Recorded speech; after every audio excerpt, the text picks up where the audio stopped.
Christmas season is upon us in the theme parks, so let's talk about the Christmas celebration at SeaWorld Orlando.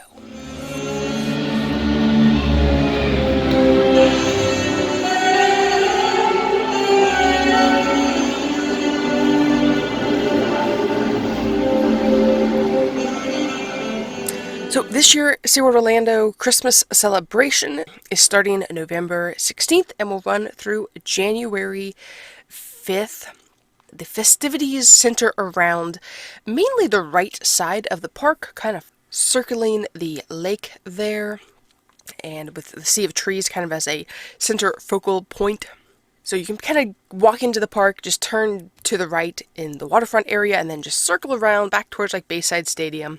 Christmas things, just kind of find them progressively as you go, which makes it nice. It would be fun if it was over more towards the Key West area, if there's a little more of a Key West vibe with Christmas. It gets a little boring over in that side of the park.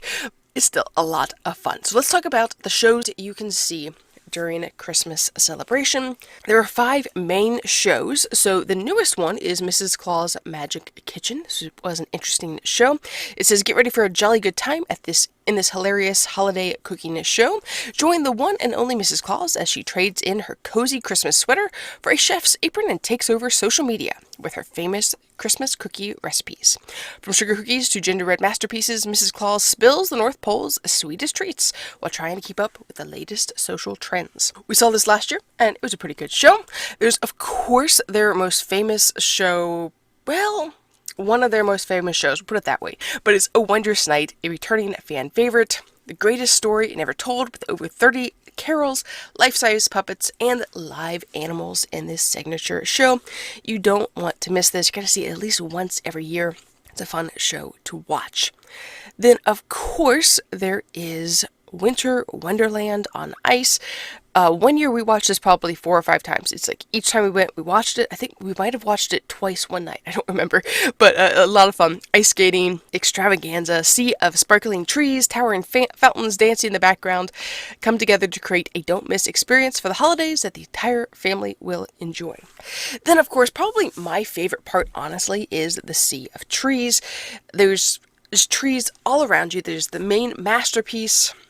It's in the middle. It's a 70-foot tree that stands above the water, and then all the other trees that sync up and twinkle. There's a whole show behind them with different music, and it's just a lot of fun. Now, this is something I probably have done in the past, but we did it last year. Fantastic. Ride the Sky Tower at night if it's open and see the sea of trees. And so when you come up in the Sky Tower, and then it's just all of the lights. It's dark outside. You see all of the lights, the sea of trees. It is amazing. Have this video clip that you can watch of that. World Sky Tower. For the comfort and safety of everyone, we ask that you please remain seated at all times. Thank you.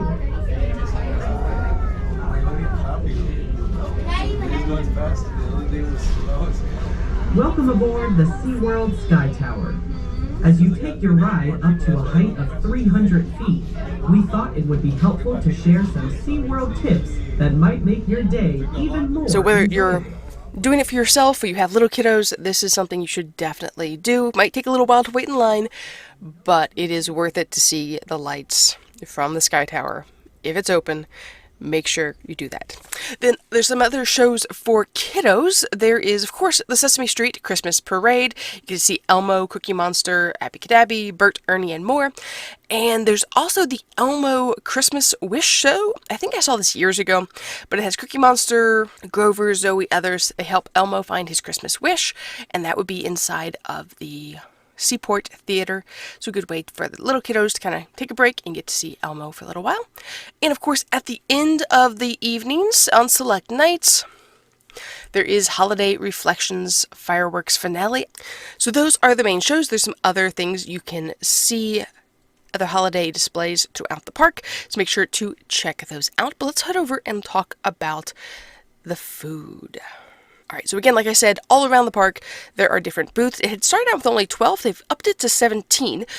But granted, about 4 of those are cookie and hot chocolate locations, so which is a good thing. You need as many cookie and hot chocolate locations as possible, so it's not a long line waiting for hot chocolate. That can take a while. Let's look at some of these locations really quickly here. So of course there's Claus Cookie Co. This is where you can get Carol's wreath. It's a soft pretzel. You can also get a fresh baked deep dish cookies, and all the locations seem to have the same three, which is smart. It is M&M's, oatmeal raisin, and chocolate chip. And at this location you can also get frozen hot chocolate and frozen eggnog. And they have the premium specially hot chocolates, which is your choice. And they've dropped this down to only two. There have been like three or four options, but they've dropped it down to just two, and it is peppermint or toasted marshmallow at this location. We'll see if others have more options. Then the second location is Baking Spirits High. This has the new Kris Kringle biscuit pot pie, Yuletide pasta, which their pastas are pretty good, mistletoe lamb chops, and a gingerbread cake. Ooh, that looks kind of good. Ooh, it looks like a spiced gingerbread cake with a vanilla bean mousse. Interesting. I was gonna say it looks almost like a cheesecake, but it's just a kind of a denser cake maybe. Looks very interesting. Number 3 is 'Tis the Season Vignettes, I think is how you pronounce that. If I'm not correct, we're just going to go with it. They have new strawberries and cream, and they also have returning the Oreo and Banana Foster's variety. The fourth stop is Christmas Comforts. This has the returning favorite of the Bison Burger, which I've had in the past. It is very good. And they also have holiday truffle fries. You can get your burger and fries. And then to top it off, you can get the mini apple pie, which I believe I had this last year, and it was quite good. Number 5, the fifth spot, again has the baked deep dish cookies and the premium specialty hot cocos. The 6th spot is the Festin Felice. There's a pork tamale and something that has rice with pigeon peas, roasted pork, and sweet plantain. It looks very, very good. There's also beef and cheese empanada, and then there's a rice pudding with raisins dusted with cinnamon and nutmeg. Ooh, that actually sounds very good. Then number 7 spot is, again, Holly Jolly Cookies and Cocoa. You can get the same cookies, and you can get a frozen salted caramel cold brew. There's Waffle Wonderland. Now, I'm a little disappointed about Waffle Wonderland this year because they used to have 3 waffle options. Last year they went down to 2 waffle options, and this year they only have 1. But they did keep my favorites, so that's okay. So, at the Waffle Wonderland, there is a new French onion soup, and there is the returning favorite, the Joyful Chicken and Waffles, and this is very good. Highly recommend the chicken and waffles. And they also have a red velvet bundt cake, which we've been very impressed with what SeaWorld's done with these small individual, just like their desserts that can be like in a fridge and then just popped out. It's not a lot of work trying to put them together. Moves things along very well. Very impressed with that. Alright, the number 10 spot is Donut open until Christmas, and they have an apple cider cronut chicken sandwich, and then the Shake-a Festive donut. Looks like there's 3 options there. It's a cinnamon and nutmeg sugar, apple cider butter cream. Hard to pronounce that, say all that, and then a salted donut, which I'm not really sure what a salted donut is, but sounds interesting. So that might be a fun place to stop. Totting around the Christmas tree has a new roasted turkey, has sweet mashed potatoes, stuffing, and brown gravy. A new cherry bourbon glazed ham, again has sweet mashed potatoes. And there's the Jingle Tachos, which I have to say are pretty good. You should check those out. The 13th spot is Season's Eatings. They have a new cranberry glazed meatballs, which sounds pretty good. They also have the all grown up grilled cheese with a tomato dipping soup. I highly recommend that one. Highly, highly recommend. And then there's also Harvest mac and cheese at that location. The 14th spot has kettle corn. It's supposed to be freshly popped kettle corn. Hopefully it's as pretty as the picture there.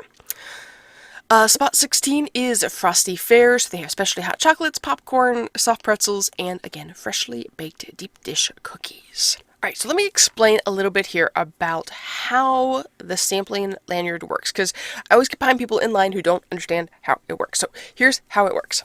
You can purchase either a 5 sampling lanyard for $45 or a 10 sampling lanyard for $75. So the average cost of the items, it used to be $10. It's really more now, like probably $12 is like the average price for them. So I have my handy dandy calculator.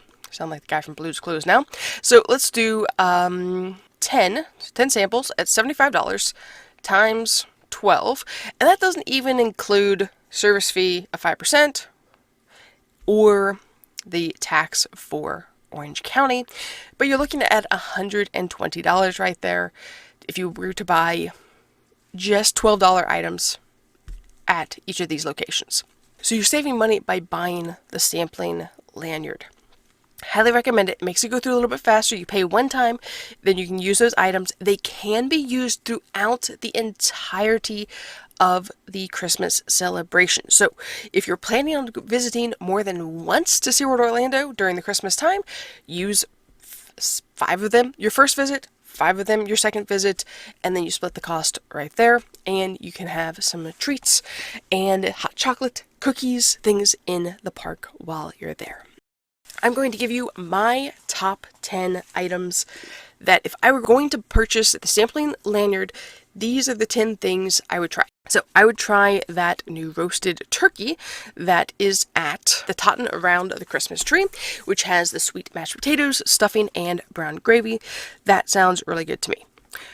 Then for a sweet treat, I would try at one of the places that has the deep dish cookies.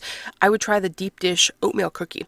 We tried a deep dish cookie last year. They were good, but all they had left at the time was macadamia nut, and I wasn't a fan. The cookie itself was good. I'm just not a fan of nuts in my cookies, and so I was like, eh. But it was a good cookie, so I would like to try it, but with no nuts this time would be fantastic. Then the 8th on the list, I would do the pasta at Baking Spirits High, the new Yuletide pasta, which is the baked ziti with ricotta cheese and marinara. I've enjoyed their Italian dishes during the Seven Seas Food Festival, so I think I would like this. The next one I would try would be cranberry glazed meatballs, and that is at Seasons Eatings, so it's sweet and savory cranberry glazed meatballs garnished with chives. It just sounds really good. A sweet meatball. I've done meatballs and things with like grape jelly before, so I think a cranberry one might actually be pretty good. The next thing I would try, back to something kind of sweet, is I would do the apple pie that is at Christmas Comforts, the 4th location. So that is the apple pie with caramel glaze. I think that would be very good. Then I would try the tachos, and those are at Totten Around the Christmas Tree, number 12 location there, and that is potato barrels, aka tater tots, loaded with chili, cheese, and sour cream. I've had those in the past. They were very good. I'd like to do that again. Then back to the 4th location. I wouldn't do it running around like this, but I would do the bison burger. This is a bison burger, Swiss cheese, bacon, onion, jam, lettuce, tomato, and pickle. And I would do that. We've had that in the past, and it was quite good. Now, for something else sweet, I would do the vignettes. So I would try the strawberry and cream one. So it sounds really good. I think we've done some in the past. I forget which flavor. We might have done the Oreos in the past, but I would like to try the strawberry and cream. I think that sounds like a really good combination, and would like to try that. At number 13, Seasons Eatings, back where you can get the cranberry glazed meatballs. I would do the all grown up grilled cheese. This is Texas toast with smoked cheddar, and then that tomato dipping soup. This is second on my list for a reason. It is very, very good. Very good. It's worth having multiple of them. Especially on like a cooler day, you get that warm tomato dipping soup. You dip the grilled cheese in. We had this more than once last year too. So I think 3 of our sampling lanyards punches went to this last year. But they are fantastic. Highly recommend trying those. And then the top thing on my list, our favorite thing, is at Waffle Wonderland, the Joyful Chicken and Waffles. If you're looking for something hearty, this is the way to go. This is a house-made waffle with deep fried chicken with Mike's hot honey, and scallions. It is good. I forget what the other waffle was we had last year, but both we had were really good. I think this was our favorite though, the chicken and waffles. It was delicious. So again, something that's big, hearty, highly recommend the Joyful Chicken and Waffles. So hopefully that gives you an idea of how the sampling lanyard works a little bit, if it's a good value, and some foods you should try when you're at SeaWorld for Christmas celebration. If you have any questions or comments, let me know in the comments down below. And let me know in the comments your top, maybe not top 10, that might take a while. But if you want to just give me your top 5, what are your top 5 favorite foods to try at the Christmas celebration? Leave those in the comments for me, and I'll maybe make a video commenting on if I agree with your selections. But thank you so much for watching, guys. We'll talk to you again soon.